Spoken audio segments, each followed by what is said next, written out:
අස්වැසුම සුබසාධක ප්‍රතිලාභ ගෙවීමේ යෝජනා ක්‍රමය සංශෝධනය කිරීමට පසුගිය දෙසැම්බර් 21 වෙනිදා අතිවිශේෂ ගැසට් නිවේදනයක් මගින් අස්වැසුම යෝජනා ක්‍රමය මේ ආණ්ඩුව විසින් අවසාන වරට සංශෝධනය කරනු ලැබුවා. 2025 වර්ෂයේ අයවැය ඇස්තමේන්තු මගින් වෙන් කරනු ලැබ ඇති ප්‍රතිපාදන තුලින් දැනට බලපවත්මා අස්වැසුම් ප්‍රතිලාභ ගෙවීම යෝජනා ක්‍රමයේ යටතේ ලබා දෙන ප්‍රතිලාභ පහත් සඳහන් පරිදි සංශෝධනය කරමින් ගැසට් නිවේදනයක් ප්‍රකාශයට පත් කරන්නට මුදල් ක්‍රම සම්පාදන ආර්ථික සංවර්ධන අමාත්‍යවරයා හැටියට ජනාධිපතිතුමා ඉදිරිපත් කළ යෝජනාවට කැබිනට් මණ්ඩලයේ අනුමැතිය හිමි වුණා. අස්වැසුම සුබ සාධන ප්‍රතිලාභ ගෙවීමේ සංශෝධන පහත ආකාරයට වෙනවා. සංක්‍රාන්තික සමාජ කාණ්ඩය සඳහා ප්‍රතිලාභ හිමි වෙන කාල පරිච්ඡේදය 2025 4:30 දක්වා දීර්ඝ කිරීම.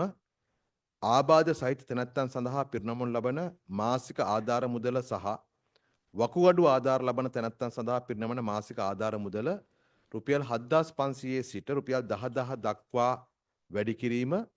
වැඩිහිටි තැනැත්තන් සඳහා පිරිනමනු ලබන මාසික ආධාර මුදල රුපියල් 3000 සිට 5000 දක්වා වැඩි කිරීම. මෙම තීරණ 2025 අප්‍රේල් මාසයේ ක්‍රියාත්මක කිරීම.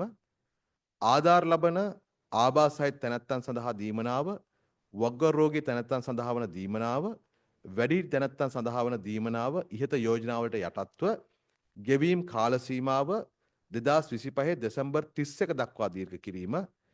2025 අප්‍රේල් මාසයෙන් පසු සංක්‍රාන්තික සමාජ කාණ්ඩ යටතේ දීවනා ගෙවීම නතර වන නමුත් එම පවුල්වල සිටින ආබාධ සහිත තැනැත්තන්, වග්ග රෝගීන් සහ වැඩිහිටි පුද්ගලයන් සඳහා පිරිනමන ලබන ප්‍රතිලාභ දීමනා ගෙවීමේ කාල සීමාව 2025 දෙසැම්බර් 31 දක්වා දීර්ඝ කිරීම. අලුතින් ඉදිරිපත් වී ඇති ආබාධ සහිත තැනැත්තන් සහ වග්ග රෝගීන්ගේ අයදුම්පත් උපරිම සීමාවට යටත්ව ඇතුළත් කර ගනිමින් සුසුකම් ලබන්නන්ට 2025 දෙසැම්බර් 31 දින දක්වා අදාළ දීමනා ගෙවීම. අපි මීට කලින් කරපු සංශෝධනයේදී රුපියල් 8500 දීමන රුපියල් 10000 දක්වාත් රුපියල් 15000 දීමන රුපියල් 17500 දක්වාත් වැඩි කිරීමට කටයුතු කරනු ලැබුවා.